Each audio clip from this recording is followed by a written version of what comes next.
आणि पुढची बातमी संजय शिरसाट यांच्याशी संबंधित आहे। राज्याचे सामाजिक न्यायमंत्री संजय शिरसाट यांच्या मुलानं विट्स हॉटेल लिलाव प्रक्रियेत सहभाग घेतल्यानंतर विरोधकांकडून आरोपांच्या फैरी झाडल्या गेल्या। मूळ किमतीपेक्षा बऱ्याच कमी पैशांमध्ये हा व्यवहार झाल्यामुळे ही प्रक्रिया बेकायदेशीर असल्याचा आरोप करत विरोधी पक्षनेते अंबादास दानवे आणि संजय राऊत यांनी टीका केली। त्यानंतर आता शिरसाट यांनी या लिलाव प्रक्रियेतनं माघार घेतली आहे, मात्र त्यापूर्वी त्यांनी विरोधकांना जोरदार प्रत्युत्तर दिलं। 37 कोटींची जी रक्कम सांगितली गेली होती ती कोर्टानंच सांगितल्याचं शिरसाट यांच्याकडनं स्पष्ट करण्यात आलं। सोबतच या लिलावातनं आपण माघार घेत असल्याचंही शिरसाट यांनी जाहीर केलंय। आज माझ्या मुलांना आणि त्याच्या साथी पार्टनरना सांगतोय विड्रॉ व्हा त्याच्यातून, आणि हे जे नाकानी बोलत होते ना पुन्हा टेंडर येत आहे तुम्ही भरा, माझे पैसे गेले असतील त्याच्यात 10-15 लाख रुपये जाऊ द्या, परंतु तुम्ही हे केलेलं पाप तुम्हाला हे फेडावं लागेल। संजय शिरसाट मी घराला आग लावायला कमी करणार नाही, जेवढा मी चक्रम आहे थोडा सोडून द्या। कोण शिरसाट सोडून द्या, चला असे खूप येतात आणि जातात।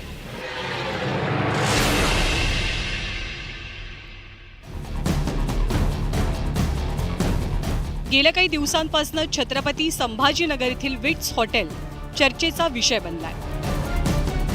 काही दिवसांपूर्वी या हॉटेलची लिलाव प्रक्रिया पार पडलेली, त्यात संजय शिरसाट यांच्या मुलानं सहभाग घेतला। 110 कोटींचं हे हॉटेल शिरसाटांच्या मुलानं 67 कोटी रुपयांमध्ये खरेदी केल्याचा आरोप विरोधकांनी केला आणि आरोपांची राळ उडवून दिली। त्यावर पत्रकार परिषद घेत संजय शिरसाट यांनी प्रत्युत्तर दिलंय। जी 37 कोटींची रक्कम सांगितली गेली ती कोर्टानंच सांगितल्याचं त्यांनी स्पष्ट केलं। सोबत या लिलावातनं आपण माघार घेत असल्याचं त्यांनी जाहीर केलं।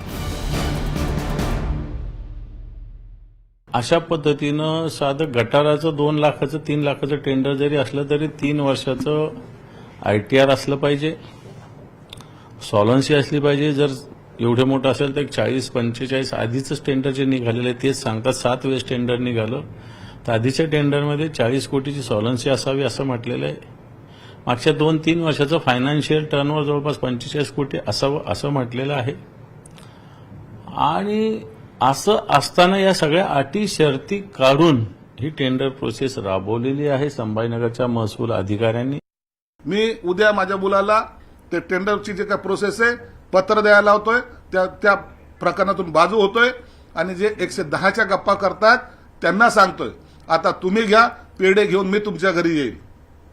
तुम्ही 90 कोटीमध्ये घ्या, 70 कोटीमध्ये घ्या, 76 कोटीमध्ये घ्या का 67 कोटीमध्ये घ्या, संजय शिरसाट तुम्हाला तुमच्या स्वागताला येईल। संजय शिरसाट यांच्याकडे इतके पैसे आले कुठून असा सवाल विरोधकांनी विचारला। त्यावर बँका लोन देण्यासाठी माझ्या दारात येतात असं शिरसाट म्हणाले। तर हा राजकीय दबाव असल्याचा टोला अंबादास दानवेंनी लगावलाय। तुमची लायकी नसल्यामुळे बँक तुम्हाला उभं करत नाही। संजय शिरसाट कधी बँकेच्या दारात गेला नाही, पण लोन देणारे माझ्या दारात येऊन मला लोन देतात। इथं जिथं बसलोय ना 5 कोटी रुपयाची फाईल त्यांनी सिग्नेचर केली मी बँकेची लोनची, इथं येऊन सहाय्य केला। हे याला इज्जत कमवावी लागते, दलालांची इज्जत नसते, म्हणून तुम्हाला ते कळणार नाही। माझ्याकडे एका मुलीचा फोन आला नागपूरच्या की ती म्हणते की मला 2 वर्षापासून 2 लाखाच्या कर्जासाठी मी 10 बँकेत गेले, माझा नवरा नोकरीला, माझे वडील नोकरीला, दोघांचंही मी नोकरीचं प्रमाणपत्र देते, परंतु मला 2 लाखाचं कर्ज मंजूर होत नाही। आणि एकीकडे या मंत्र्याच्या मुलाचं आणि त्याच्या पार्टनरचं 40-45 कोटी रुपये कर्ज एका दिवसात बँका त्यांच्या घरी येतात। ही राजकीय दबावशिवाय होऊ शकत नाही। हॉटेलच्या लिलाव प्रक्रियेवरनं विरोधकांनी शिरसाटांना घेरलेलं असतानाच शिरसाटांच्या मुंबईतल्या घरावरनंही विरोधकांनी निशाणा साधला। त्यावर राजकारण करताना समोरासमोर करा, कुटुंबाचा वापर करून कुणीही आरोप करू नये, आपल्या नादाला लागाल तर परिणाम वाईट असतील असा इशाराच शिरसाट यांनी आपल्या विरोधकांना दिलाय। संजय शिरसाट यांचं आतापर्यंत जे सगळं काम आहे त्याशिवाय काही ते बातरवा माळ्यावर राहायला गेले मुंबईत, शिवसेनेमुळेच गेले ना। मुंबईमध्ये 72व्या माळ्यावर आम्ही पण राहत नाही।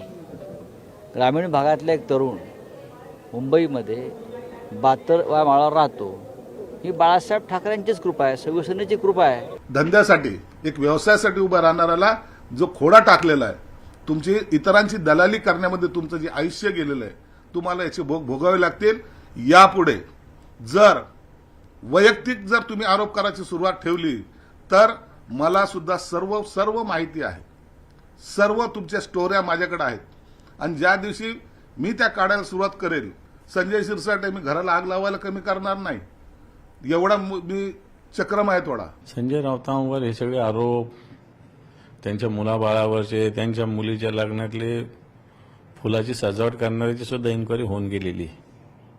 त्यामुळे तुम्ही सुद्धा काय काय केले मला तर सांगण्याची आवश्यकता नाही. एकूणच एका हॉटेलच्या लिलावापासून सुरू झालेला हा सगळा वाद आता एकमेकांच्या घरांपर्यंत येऊन ठेपलेला पाहायला मिळतोय. Bureau report, news 18 Lokmat.